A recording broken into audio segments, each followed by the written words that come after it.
যারা লাইলাতুল কদর সন্ধান করতে চায় তাদের জন্য বিষয়টা অনেক বিশাল একটা ক্ষেত্র থেকে আস্তে আস্তে ক্ষুদ্র একটা জায়গায় চলে এসেছে।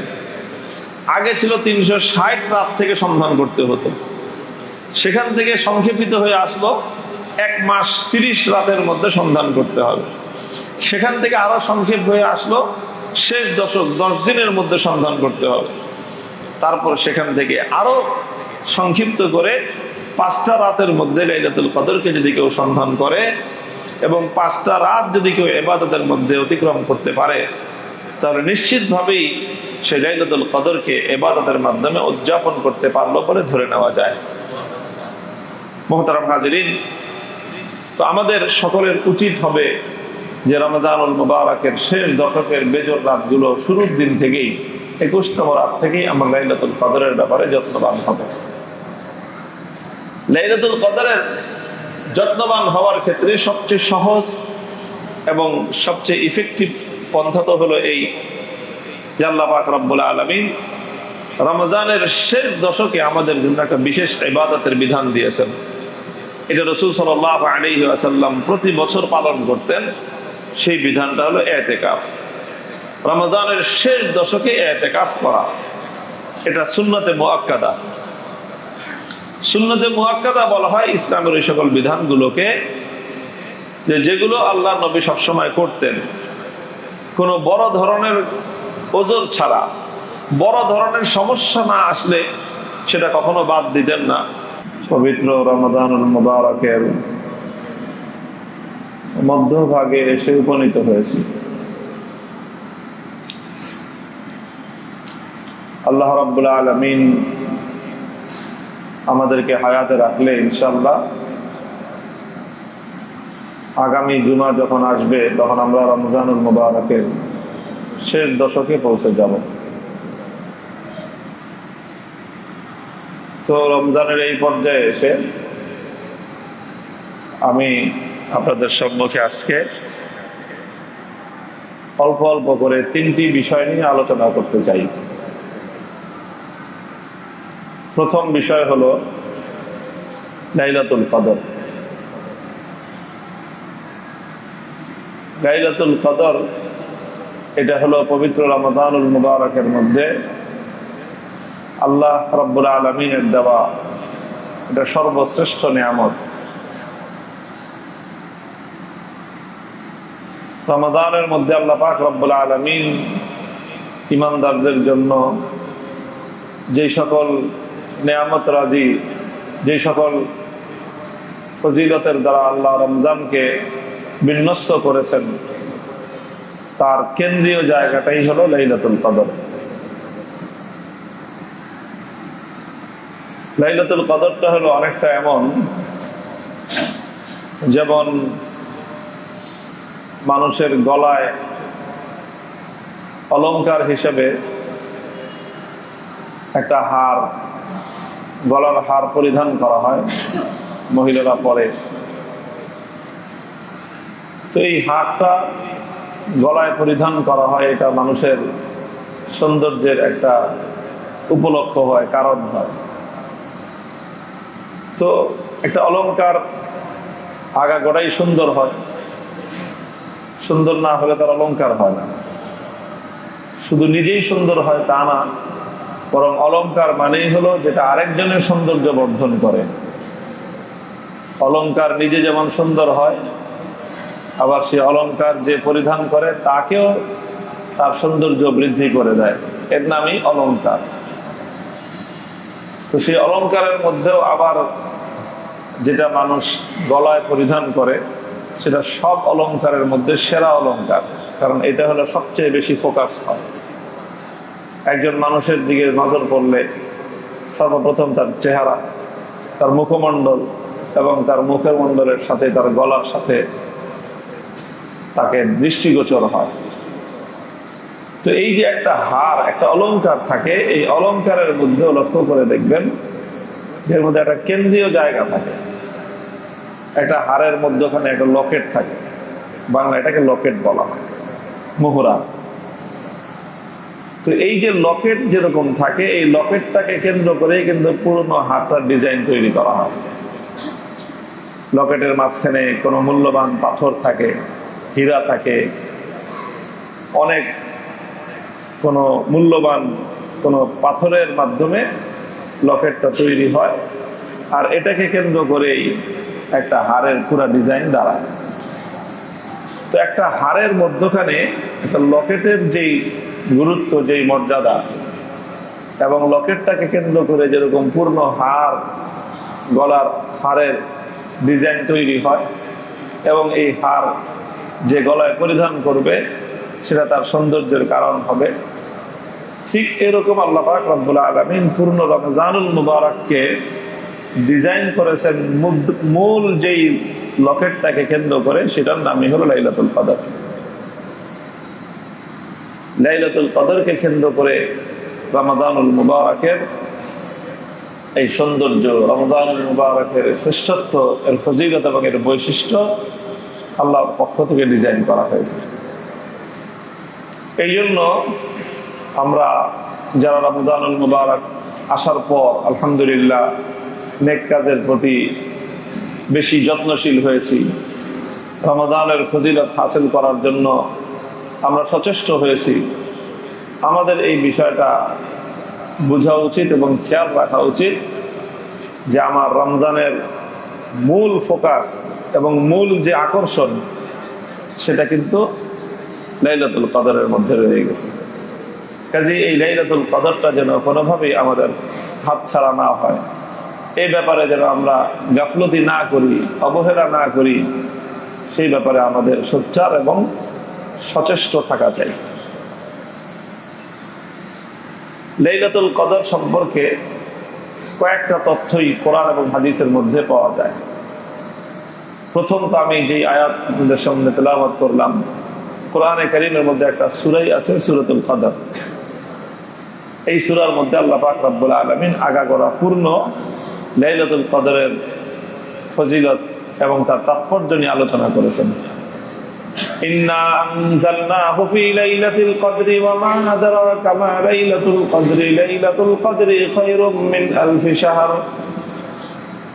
আল্লাহ পাক রব্বুল আলামিন এখানে দুইটা তথ্য দিয়েছেন। এক নম্বরে আল্লাহ বলেন যে আমি এই কোরআন নাজিল করেছি লাইলাতুল কদরে, এবং লাইলাতুল কদরটা কি? এটা হলো খায়রুম মিন আলফি শাহর, হাজার মাসের চেয়েও অনেক অনেক উত্তম, হাজার মাসের চেয়েও অনেক উত্তম, এটা হলো এই লাইলাতুল কদর। তো এর থেকে বোঝা যায় যে লাইলাতুল কদরটা হাজার মাস, অর্থাৎ যদি লাইলাতুল কদরের সময় হিসাব করি আমরা, সময় সাধারণত গড়ে বছর ঘুরতে ঘুরতে বিভিন্ন সময়েই তো রমজান মাস পড়ে, কখনো বড় দিনে পড়ে, কখনো ছোট দিনে পড়ে, ঘুরতে থাকে। তো এভারেজ যদি আমরা ধরে নেই একটা রাতের লেন্থ, একটা রাতের দৈর্ঘ্য হলো 12 ঘন্টা, তাহলে এই 12 ঘন্টা সময় এটা আল্লাহর কোরআন বলতেছে এটা হাজার মাসের চেয়েও শ্রেষ্ঠ। হাজার বলা হয়েছে কোরআনে কারীমের মধ্যে, খায়রুম মিন আলফি শাহর, হাজার মাস। তো হাজার মাস মানেই তো হলো যে যদি আমরা 1000 মাস ধরি, তো মাসে 30 দিন হিসাব যদি করি, তাহলে এটা 30,000 দিন হয়ে গেল। তো একদিকে একটা রাত, আর এর বিপরীতে 30,000 দিন। এদিকে তো রাত, শুধু রাত, 24 ঘন্টা রাত দিন মিলায় না। লাইলাতুল কদরের যে শ্রেষ্ঠত্ব এটা হলো 12 ঘন্টার রাতের মধ্যে, আর বিপরীত দিকে হলো 30,000 দিবস এবং রজনী। যদি দিবসগুলোকে আমরা রজনীতে পরিণত করি তাহলে হয়ে যাচ্ছে কত? 60,000। তো একদিকে 12 ঘন্টার একটা সিঙ্গেল টাইম, আর এর বিপরীতে এরকম 12,000 সময়, এরকম 12 ঘন্টার সময় কতগুলো পাওয়া যাচ্ছে? 60,000। তাহলে সেই হিসাবে এখানে কম্পেয়ার করলে দেখা যাচ্ছে যে লাইলাতুল কদরের প্রতিটি মুহূর্তের মূল্য আল্লাহর কোরআনের ঘোষণা এবং ভাষ্য অনুযায়ী ৬০,০০০ গুণের চেয়েও বেশি। লাইলাতুল কদরের ১২ ঘন্টা ৬০,০০০ ১২ ঘন্টার চেয়ে বেশি। লাইলাতুল কদরের প্রতিটা ঘন্টা ৬০,০০০ ঘন্টার চেয়ে বেশি। লাইলাতুল কদরের প্রতিটা মিনিট ৬০,০০০ মিনিটের চেয়ে বেশি উত্তম। কোরআন তো এতটুকু বলেছে বেশি উত্তম, আর কত বেশি উত্তম সেটা আর নির্ধারণ করা হয় নাই, সেটা আল্লাহ পাক রব্বুল আলামিন নিজের ইলমের মধ্যেই রেখে দিয়েছেন। এই হলো লাইলাতুল কদর সংক্রান্ত পবিত্র কোরআনে কারীমের ঘোষণা। লাইলাতুল কদর সম্পর্কে যতটুকু ইতিহাস পাওয়া যায় যে আল্লাহ পাক রব্বুল আলামিন এই লাইলাতুল কদর আগে থেকেই রেখেছেন, সৃষ্টির শুরু থেকেই। কিন্তু পূর্ববর্তী কোন জাতি এবং কোন উম্মতকে আল্লাহ পাক রব্বুল আলামিন এই লাইলাতুল কদর সংক্রান্ত সঠিক কোন ইনফরমেশন, বিস্তারিত কোন তথ্য মানুষকে জানান নাই। এটা একটা রহস্য রেখে দিয়েছিলেন। শুধু এতটুকু জানিয়েছিলেন যে বছরের মধ্যে এমন একটা রাত আছে যেই রাতটা হল লাইলাতুল কদর, এবং এই লাইলাতুল কদরের এত ফজিলত এবং এত তাৎপর্য রয়েছে যে একটা রাত এটা 1000 মাসের চেয়েও শ্রেষ্ঠ এবং উত্তম।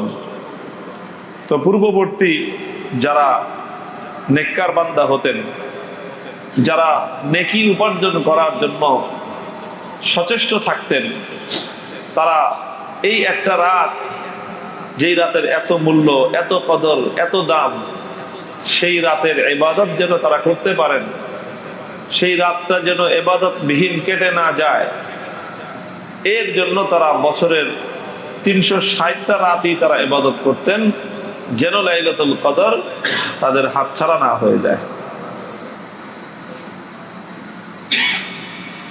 পূর্ণ বছরটাই তারা লাইলাতুল কদরের সন্ধান করতেন। এরকম অনেক মানুষ অতীতে অতিক্রান্ত হয়ে গিয়েছেন। আল্লাহ পাক রব্বুল আলামিন আখেরি উম্মতের উপর, শেষ নবীর উম্মতের উপর রহম করেছেন, মেহেরবানি করেছেন যে তাদের বিষয়টাকে আল্লাহ পাক রব্বুল আলামিন এক সমুদ্র থেকে তুলে এনে প্রথমে একটা পুকুরের মধ্যে ছেড়ে দিয়েছেন। যে অনেক বড় একটা মাছ আছে, আগে ছিল শুধু সমুদ্রের মধ্যে অথবা নদীর মধ্যে, এই নদী থেকে এই মাছটা ধরে আনো। একটা নদীর ভিতর থেকে একটা মাছ ধরে আনা, এটা চারটিখানি কথা। এখন সেই মাছটা ধরে এনে এটা পুকুরের মধ্যে ছেড়ে দেওয়া হলো, বলা হলো যে এই ছোট্ট পুকুরটার মধ্যে মাছটা আছে। আল্লাহ পাক রব্বুল আলামিন এই উম্মতকে জানিয়ে দিলেন যে এই মহামূল্যবান মহিমান্বিত লাইলাতুল কদর এটা পবিত্র রমাদানুল মুবারকের মধ্যে আছে। আল্লাহর পক্ষ থেকে যখন এই তথ্য রাসূল সাল্লাল্লাহু আলাইহি ওয়াসাল্লামকে জানানো হলো, নবী করিম সাল্লাল্লাহু আলাইহি ওয়াসাল্লাম এত আনন্দিত হলেন যে আল্লাহ আপনি আমার উম্মতের জন্য সহজ করে দিয়েছেন, আমাদের জন্য সহজ করে দিলেন যে লাইলাতুল কদর এটা রমজানেই আছে। তো নবীজি এই তথ্য জানার পর রমাদানুল মুবারকের 1 তারিখ থেকেই লাইলাতুল কদরকে অর্জন করার জন্য ইতিকাফের নিয়ত করে মসজিদে বসে পড়লেন। ইতিকাফের নিয়ত করে মসজিদে বসে পড়লেন। ইতিকাফের নিয়ত কেন করলেন? কারণ ইতিকাফ এটি এমন একটি ইবাদত যে 24 ঘন্টাই একজন মানুষ ইবাদতের মধ্যে নিমগ্ন থাকে। কারণ ইতিকাফ মানেই হলো মসজিদে অবস্থান করা, নিয়তে, আল্লাহর সন্তুষ্টির নিয়তে মসজিদে অবস্থান করা, এটাই হলো ইবাদত। কাজে একজন মানুষ মসজিদে অবস্থান করে সে যেটাই করুক, যাই করুক, ঘুমিয়ে থাকুক, বসে থাকুক, বিশ্রামরত থাকুক, কিন্তু তার আমল অব্যাহত আছে, কারণ সে মসজিদে অবস্থানরত আছে। যদি সে মসজিদের থেকে এমন কোন অন্যায় কাজ না করে যেটার দ্বারা মসজিদের সম্মান ক্ষুণ্ণ হয়, মর্যাদা নষ্ট হয়, পাপ কাজ হয়, এমন কোনো কাজ যদি কোনো ব্যক্তি না করে, তাহলে যতক্ষণ পর্যন্ত ইতিকাফের নিয়তে একজন মানুষ মসজিদে অবস্থান করতে থাকবে, সে ঘুমাইতে থাকলেও তার আমল নামার লিপিবদ্ধকারী ফেরেশতা কিন্তু তার আমল নামা অব্যাহতভাবেই আমল লিখে চলেছে। তো রাসূল সাল্লাল্লাহু আলাইহি ওয়াসাল্লাম এই জন্য লাইলাতুল কদরের পূর্ণ সময়টা যেন ইবাদতের মধ্যে কাটে, এই জন্য তিনি ইতিকাফের নিয়ত করলেন। কারণ ইতিকাফ এমন একটা আমল যে 24 ঘন্টার প্রতিটা মোমেন্ট, প্রতিটা মুহূর্তই ইবাদতের মধ্যে অতিক্রান্ত হয়ে যায়। তো নবী করিম সাল্লাল্লাহু আলাইহি ওয়াসাল্লাম এই ইতিকাফের নিয়ত করে মসজিদে বসে পড়লেন। 10 দিন যখন গেল, প্রথম দশক, জিবরিল আলাইহিস সালাতু ওয়াস সালাম নবীজিকে ইনফর্ম করলেন, আল্লাযী তাতলুবু আমামাকা, নবীজি আপনি যেই লাইলাতুল কদরের সন্ধানে ইতিকাফের নিয়ত করেছেন সেটা এখনো যায় নাই, সামনে আছে। রাসূল সাল্লাল্লাহু আলাইহি ওয়াসাল্লাম আরো 10 দিনের এক্সটেনশন করলেন ইতিকাফ। দ্বিতীয় দশক অতিক্রান্ত হওয়ার সময় জিবরিল আমিন এসে ইনফর্ম করলেন, ইয়া রাসূলুল্লাহ, যেই লাইলাতুল কদরের সন্ধানে আপনি ইতিকাফ করছেন সেটা কিন্তু এখনো যায় নাই, সেটা সামনে আছে। তখন নবীজি নিজের ইতিকাফকে এক্সটেনশন করে তৃতীয় দশক পর্যন্ত ইতিকাফ করলেন এবং পূর্ণ 1 মাস ইতিকাফ করলেন একটা রাত লাইলাতুল কদরের সন্ধান করতে গিয়ে। এরপরে চূড়ান্ত ভাবে তো প্রথমে জানানো হলো যে লাইলাতুল কদরটা রমজান মাসে আছে। এরপরে এই প্রক্রিয়ার মাধ্যমে জানানো হলো লাইলাতুল কদরটা শেষ দশকে আছে, শেষ দশকের মধ্যেই লাইলাতুল কদর থাকে। এরপরে আরো কিছু তথ্য আল্লাহর পক্ষ থেকে আল্লাহর নবীজিকে ওয়াহির মাধ্যমে জানানো হলো যে লাইলাতুল কদর শেষ দশকের মধ্যেও আরো সংক্ষিপ্ত করে আনা হয়েছে যে লাইলাতুল কদর শেষ দশকের বেজোর রজনীগুলোর মধ্যে আছে। ফি সাবিআতিন তাবকা ওয়া ফি তাসিআতিন তাবকা ওয়া ফি খামিসাতিন তাবকা, এরকম ভাবে লাইলাতুল কদর শেষ দশকের যে বেজোর রাতগুলো, সেই বেজোর রাতগুলোর মধ্যেই আছে। 1 বছর আল্লাহর পক্ষ থেকে নবীজিকে এই তথ্য জানিয়ে দেওয়া হয়েছিল ওয়াহির মাধ্যমে যে ওই বছর লাইলাতুল কদরটা সুনির্দিষ্ট কোন রাতে, এই বেজোর যে 5টা রাত হয় শেষ দশকে, এই 5 রাতের কোন রাতটা লাইলাতুল কদরের, সেটাও আল্লাহর পক্ষ থেকে নবীজিকে নিশ্চিত তথ্য দেওয়া হয়েছিল। নবীজি সেই তথ্য সাহাবীদের কাছে জানানোর জন্য তিনি ঘর থেকে বের হয়েছিলেন। পথিমধ্যে 2 জন ব্যক্তিকে দেখলেন যে তারা ঝগড়া বিবাদ করছে। আল্লাহর নবী তখন তাদের বিবাদ মীমাংসার জন্য, ঝগড়া মিটানোর জন্য তাদের কাছে গেলেন। এই ঝগড়া মিটাইতে নবীজির মেমোরি থেকে, নবীজির স্মৃতি থেকে আল্লাহ পাক রব্বুল আলামিন সেই লাইলাতুল কদরের সুনির্দিষ্ট সেই রাতের তথ্যটা আল্লাহ ডিলিট করে দিলেন। নবীজির মেমোরি থেকে আল্লাহ সেই তথ্যটাকে ডিলিট করে দিলেন, মুছে ফেললেন। নবী করিম সাল্লাল্লাহু আলাইহি সাল্লাম তখন বললেন যে আমি তো আল্লাহর পক্ষ থেকে জেনেছিলাম যে এই বছর লাইলাতুল কদরটা কোন রাতে হবে, কিন্তু আমি সেটা মনে রাখতে পারি নাই। হতে পারে আল্লাহ পাক রব্বুল আলামিন এর মধ্যেই আমার উম্মতের জন্য কল্যাণ এবং মঙ্গল নিহিত রেখেছেন। তো যার কারণে আর সুনির্দিষ্টভাবে 21, 23, 25, 27 এবং 29তম যেই রাত, এই 5টি রাতের মধ্যে কোন রাত লাইলাতুল কদর হয় এটা আর সুনির্দিষ্টভাবে জানানো হয়নি, জানা যায়নি। তবে এই 5 রাতের মধ্যেই লাইলাতুল কদর, এটা অনেকটাই নিশ্চিতভাবে বলা যায়। তো এই যে লাইলাতুল কদরের যে 5টি সম্ভাব্য রাত, এবং অধিকাংশ ইসলামিক স্কলার এবং আলেমদের মতামত হলো যে লাইলাতুল কদর এই 5 রাতের মধ্যে এটা ঘূর্ণায়মান থাকে, স্থিতিশীল না। এটা এক এক বছর এক এক রাতে লাইলাতুল কদর হয়। এটা আল্লাহ পাক রব্বুল আলামিন কোন বছর কোন রাতটাকে লাইলাতুল কদর বানাবেন সেটা আল্লাহ পাক রব্বুল আলামিনের ইলমের মধ্যেই রয়েছে। তো এই জন্য যারা লাইলাতুল কদর সন্ধান করতে চায় তাদের জন্য বিষয়টা অনেক বিশাল একটা ক্ষেত্র থেকে আস্তে আস্তে ক্ষুদ্র একটা জায়গায় চলে এসেছে। আগে ছিল 360 রাত থেকে সন্ধান করতে হতো, সেখান থেকে সংক্ষেপিত হয়ে আসলো 1 মাস 30 রাতের মধ্যে সন্ধান করতে হবে। সেখান থেকে আরো সংক্ষেপ হয়ে আসলো শেষ দশক 10 দিনের মধ্যে সন্ধান করতে হবে। তারপর সেখান থেকে আরো সংক্ষিপ্ত করে 5টা রাতের মধ্যে লাইলাতুল কদরকে যদি কেউ সন্ধান করে এবং 5টা রাত যদি কেউ ইবাদতের মধ্যে অতিক্রম করতে পারে, তাহলে নিশ্চিতভাবেই সে লাইলাতুল কদরকে ইবাদতের মাধ্যমে উদযাপন করতে পারলো বলে ধরে নেওয়া যায়। মুহতারাম হাজিরিন, তো আমাদের সকলের উচিত হবে যে রমজানুল মুবারকের শেষ দশকের বেজর রাতগুলো শুরুর দিন থেকেই 21তম রাত থেকেই আমরা লাইলাতুল কদরের ব্যাপারে যত্নবান হব। লাইলাতুল কদরের যত্নবান হওয়ার ক্ষেত্রে সবচেয়ে সহজ এবং সবচেয়ে ইফেক্টিভ পন্থা তো হলো এই যে আল্লাহ পাক রব্বুল আলামিন রমজানের শেষ দশকে আমাদের জন্য একটা বিশেষ ইবাদতের বিধান দিয়েছেন। এটা রাসূল সাল্লাল্লাহু আলাইহি ওয়াসাল্লাম প্রতি বছর পালন করতেন। সেই বিধানটা হলো ইতিকাফ। রমজানের শেষ দশকে ইতিকাফ করা, এটা সুন্নতে মুআক্কাদা।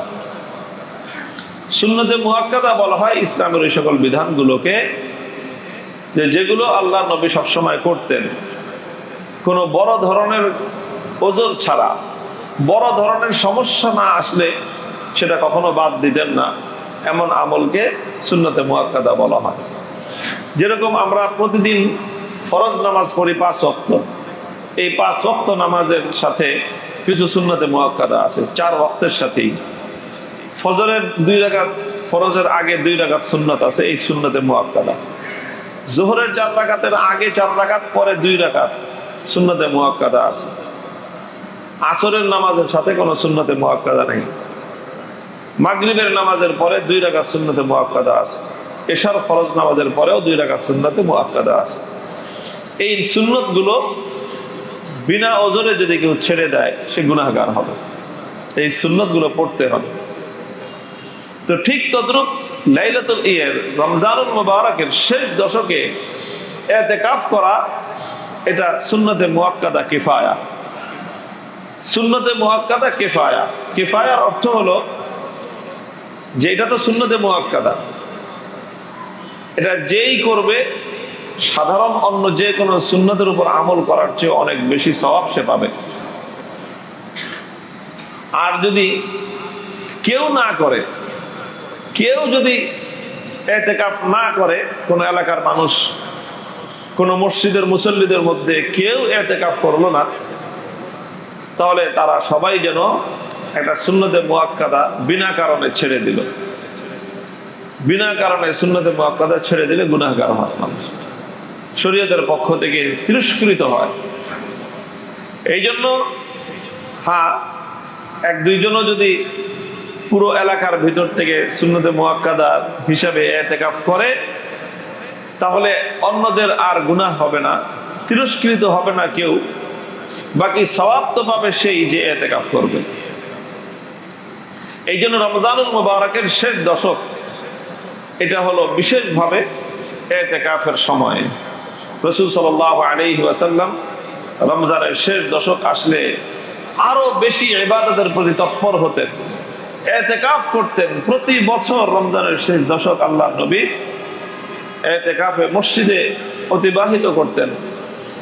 এমনকি আল্লাহ পয়গম্বরের সাথে তখন সাহাবায়ে কেরামের এক বড় দল, বড় জামাত, তারা সকলেই মসজিদের মধ্যে এসে ইতিকাফ করতেন।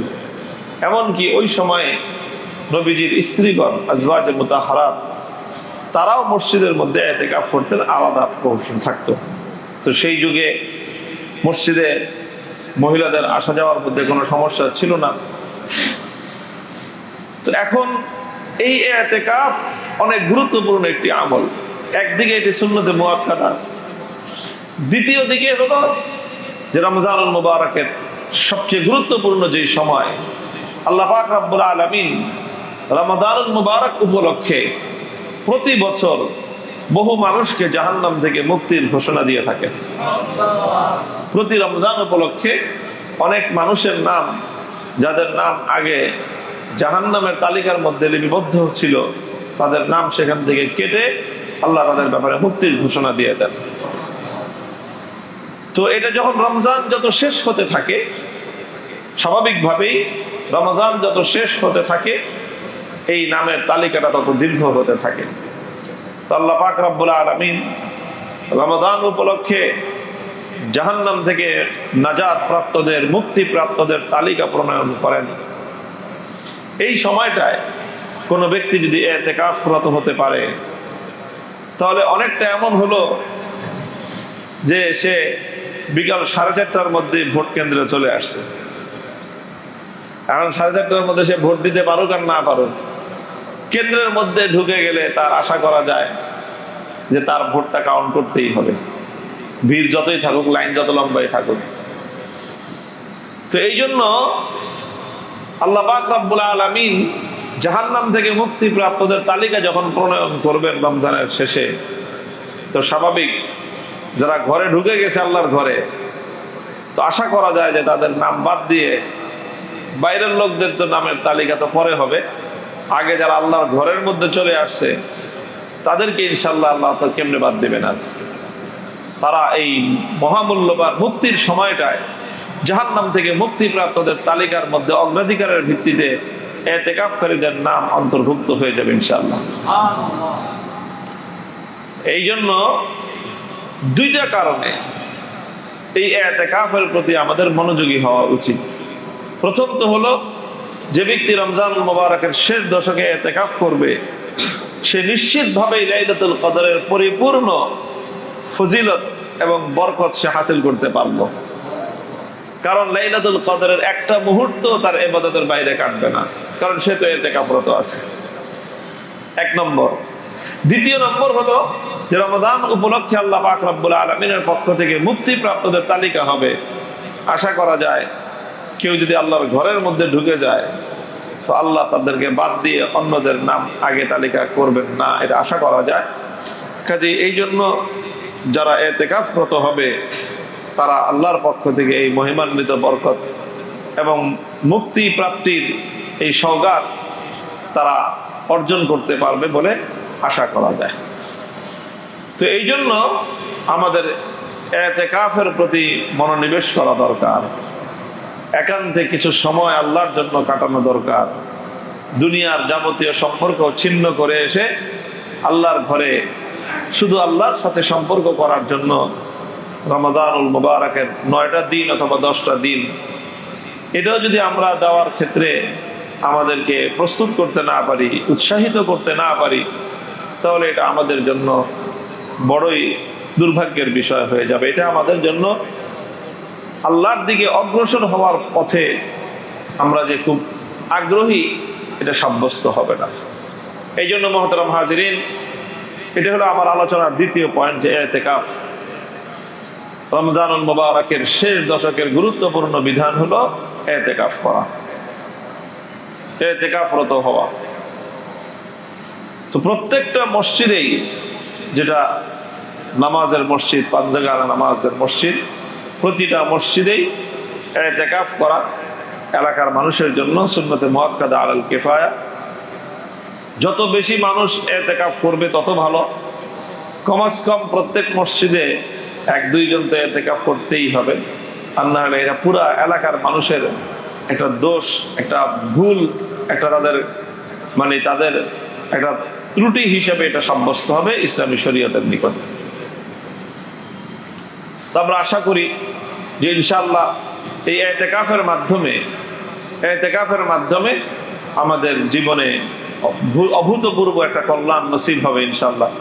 আল্লাহর পক্ষ থেকে যখন রমজানুল মুবারকের যত শেষ হতে থাকে, খায়র বরকতের তুফান বইতে থাকে, আল্লাহর পক্ষ থেকে মানুষের জন্য নাজাতের একটা ব্যাপক আয়োজন চলতে থাকে, মানুষকে নেক এবং সওয়াব প্রদান করার একটা বিশাল আয়োজন চলতে থাকে, এই মোক্ষম সময়টায় ইবাদতের ভরা মৌসুমে, ইবাদতের মূল পর্বে যারা ইতিকাফ করতে পারবে, এটা বুঝাই যায় যে তারা যে অনেক বেশি নেকির দ্বারা, সওয়াবের দ্বারা নিজেদের জীবনকে যে সমৃদ্ধ করতে পারবে, এটা সন্দেহাতীতভাবে বলা যায়।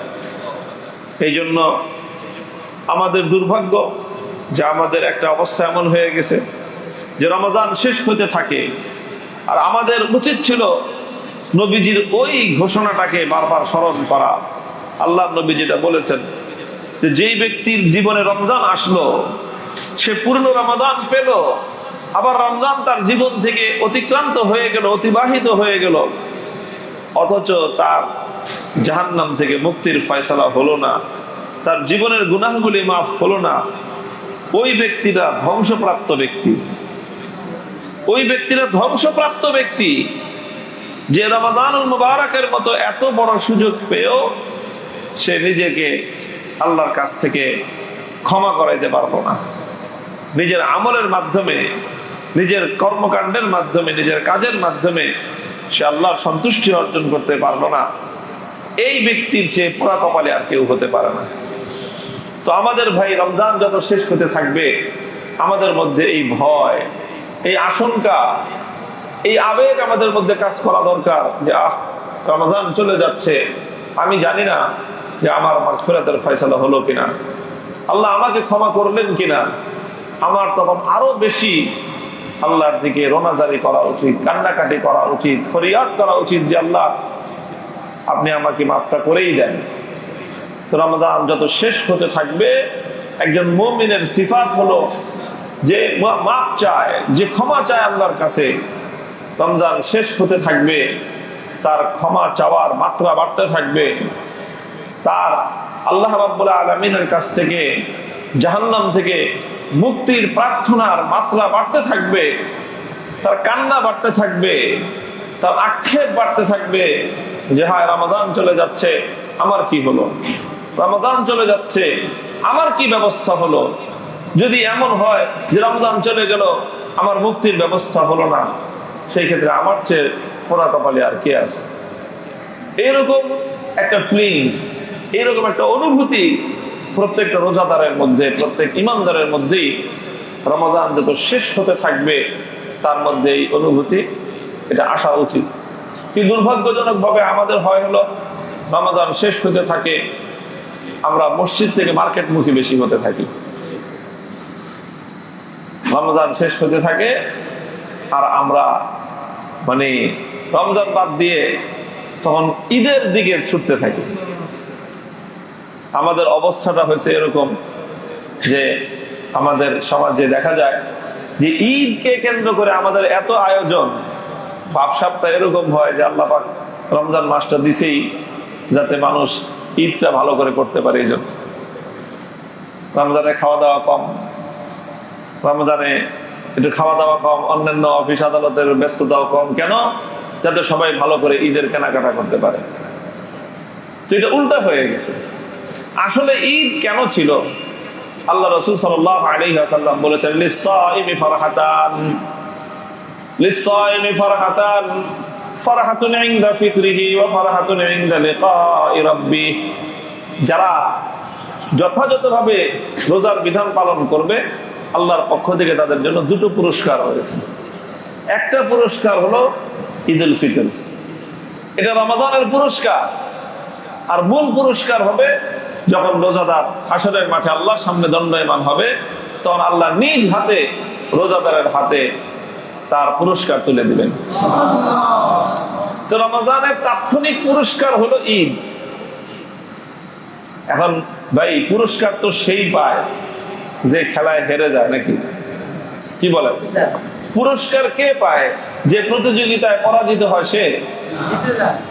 তাহলে পুরস্কার তো সে পায় যে প্রতিযোগিতায় বিজয়ী হয়, সে পুরস্কার পায়।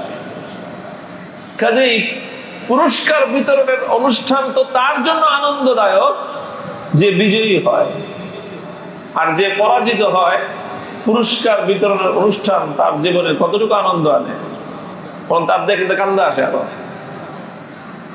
তার তো আফসোস হয়, তার তো আনন্দ না, আনন্দ তো তার জন্য যে বিজয়ী হয়।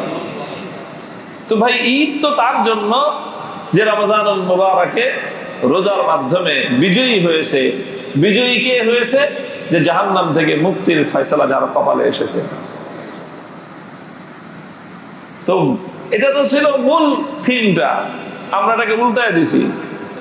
আসলে ছিল ঈদটা ছিল রমজানে যে ব্যক্তি ভালো করে আমল করে সে আল্লাহর সন্তুষ্টি অর্জন করতে পারলো, এখন সে রমজানের সফল কাম হয়েছে আল্লাহর পক্ষ থেকে ঈদের উপহার, ঈদের পুরস্কার।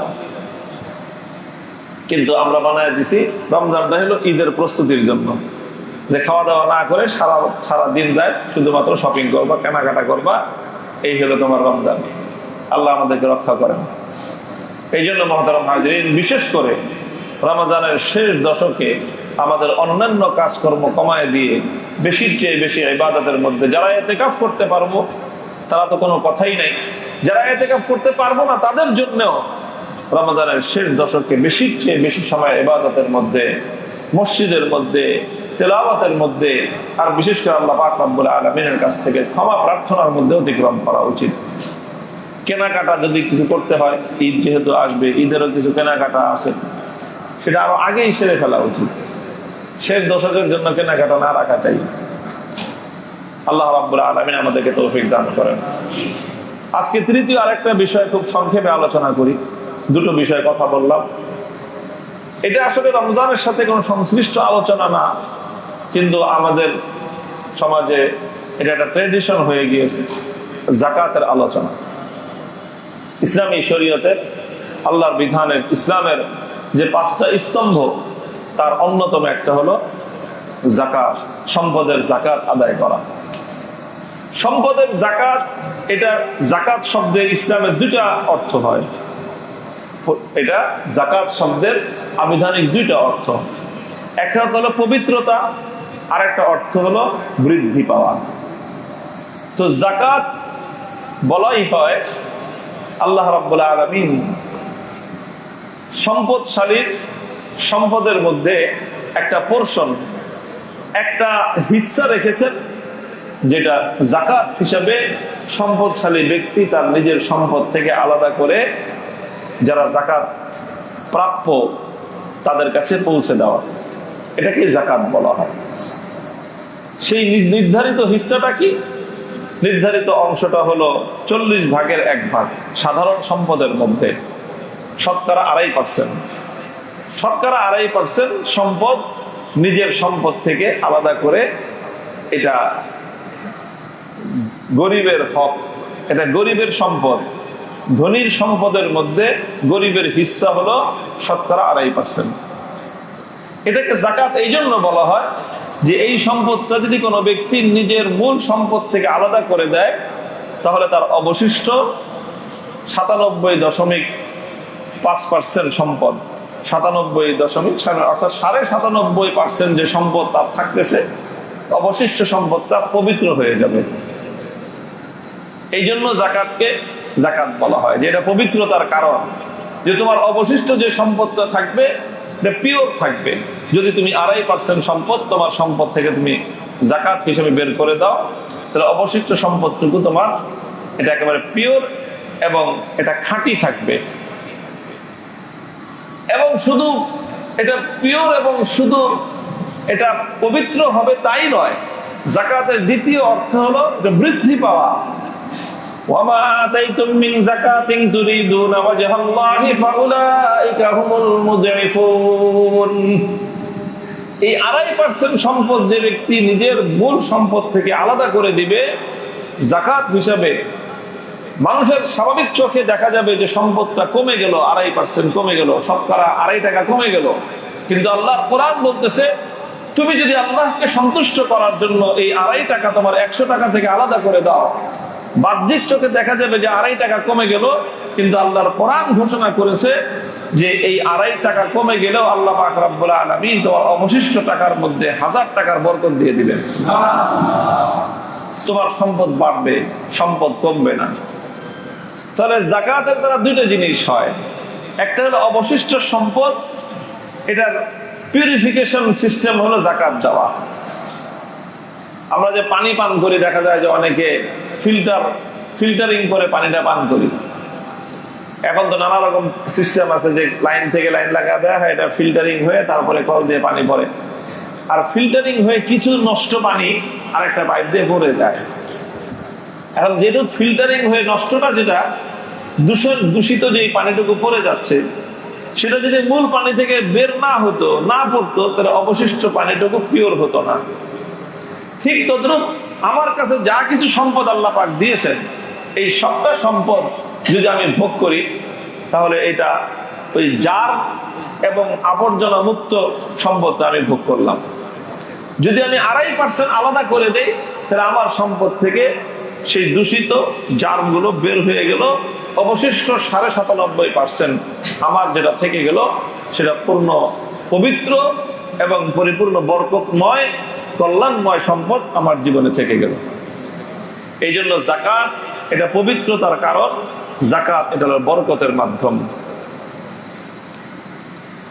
যাকাত আসে কিসের উপরে এবং কখন আসে, এই দুটো কথা আমি আলোচনা করে শেষ করছি। 1 নম্বর হলো যাকাত মানুষের কয়েকটা বিশেষ ধরনের সম্পদের উপর যাকাত ফরজ হয়। যাকাত যেই ধরনের সম্পদের উপর ফরজ হয় সেটা হলো মৌলিক 4 ধরনের সম্পদ।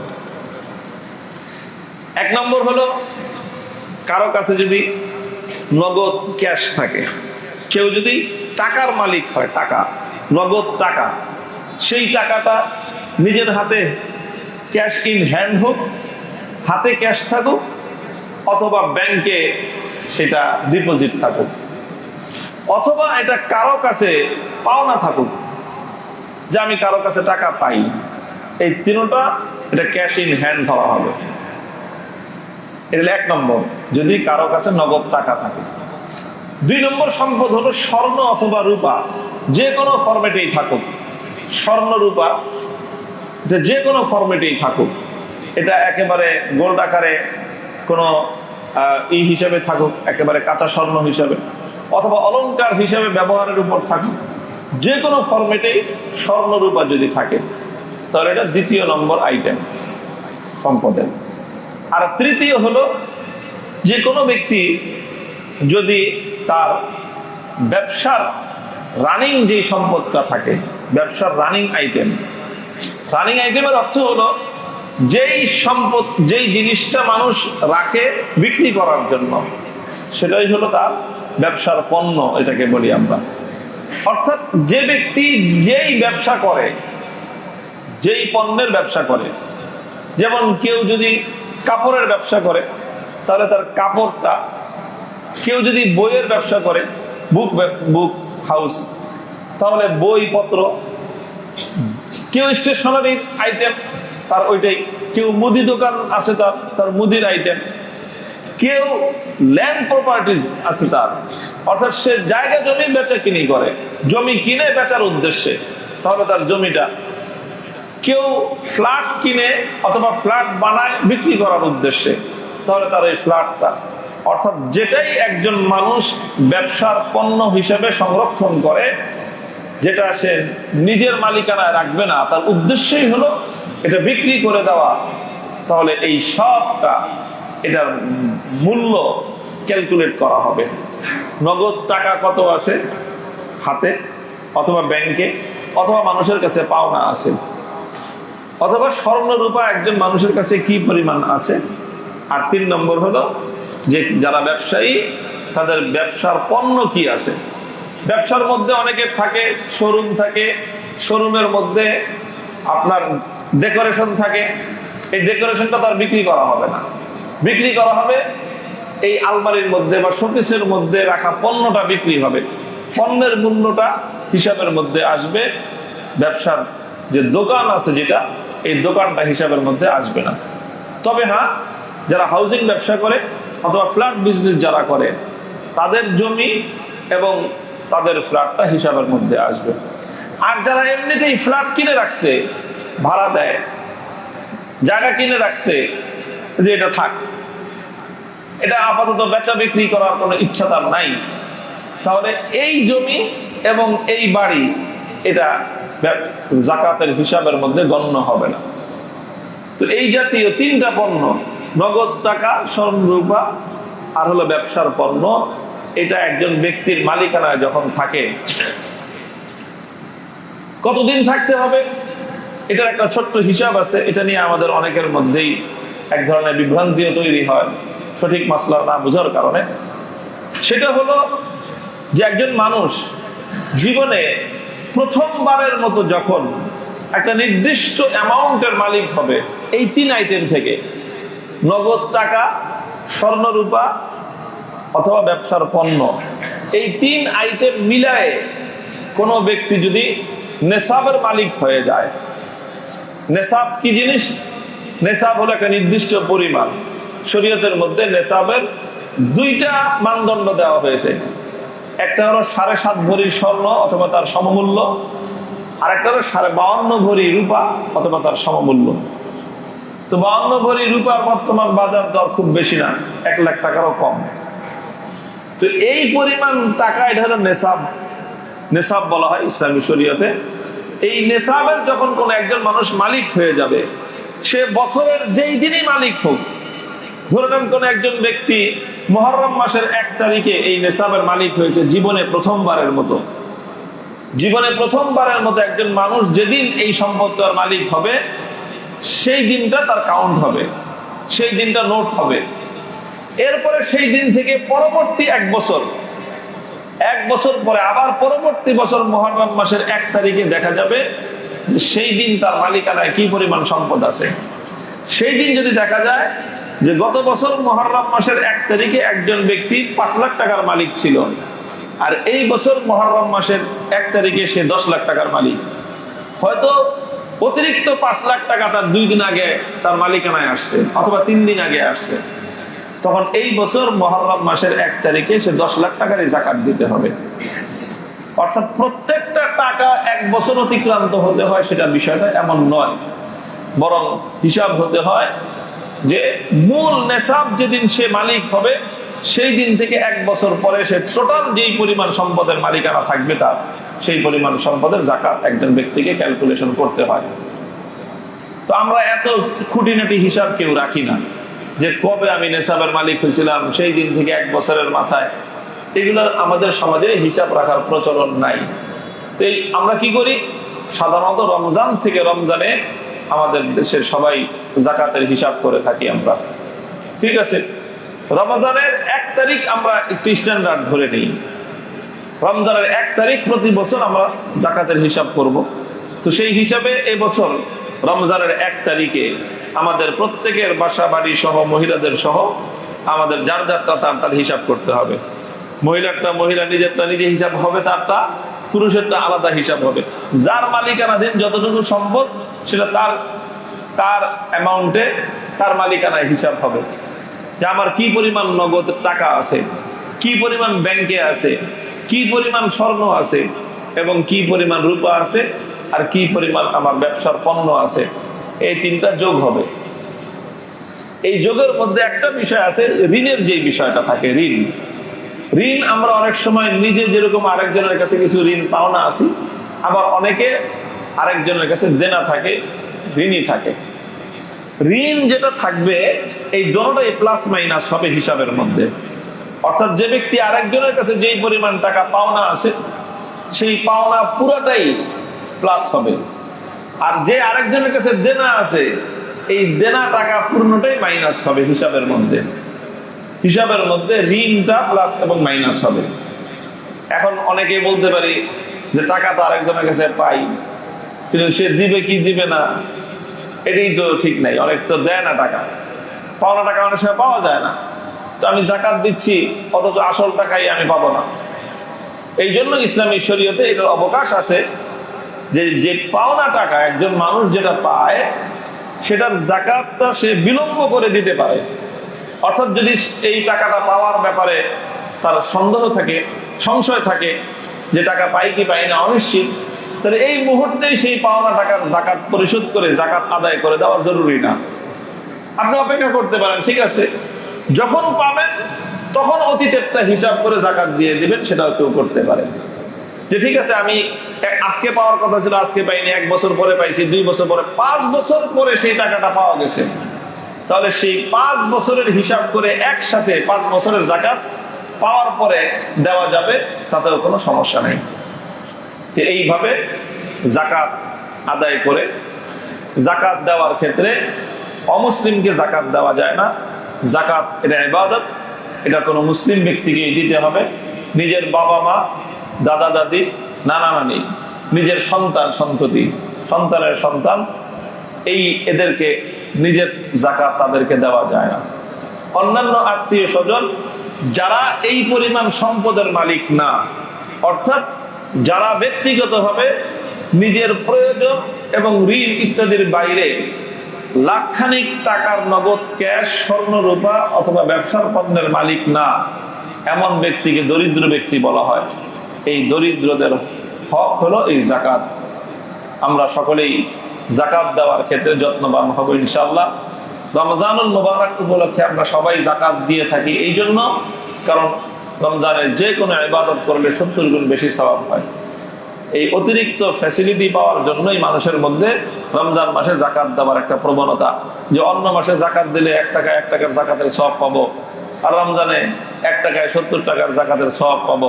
এই অতিরিক্ত নেকি এবং সওয়াব উপার্জন করার একটা বাসনা থেকেই আমরা সাধারণত রমজান মুবারকেই যাকাত আদায় করে থাকি। আমরা সকলেই যাকাত দেওয়ার ক্ষেত্রে হিসাব করে করে যাকাত দেব। আমাদের অনেক ভাইয়েরা আছেন অনুমান করে একটা কিছু দিয়ে দেন। ভাই, যাকাত এরকম অনুমান করে দেওয়ার জিনিস না। হ্যাঁ, আপনি যদি পাই হিসাব করতে না পারেন, তাহলে অনুমান করে সেই অনুমানের চেয়ে এক পরিমাণ বেশি দিবেন, যেন বেশি হয়ে যাওয়ার সম্ভাবনা থাকে, কম হওয়ার কোনো আশঙ্কা যেন না থাকে। আল্লাহ রাব্বুল আলামিন আমাদের সকলকে আল্লাহর বিধানগুলো যথাযথভাবে আমল করার তৌফিক দান করেন। ওয়া আখিরু দাওয়ানা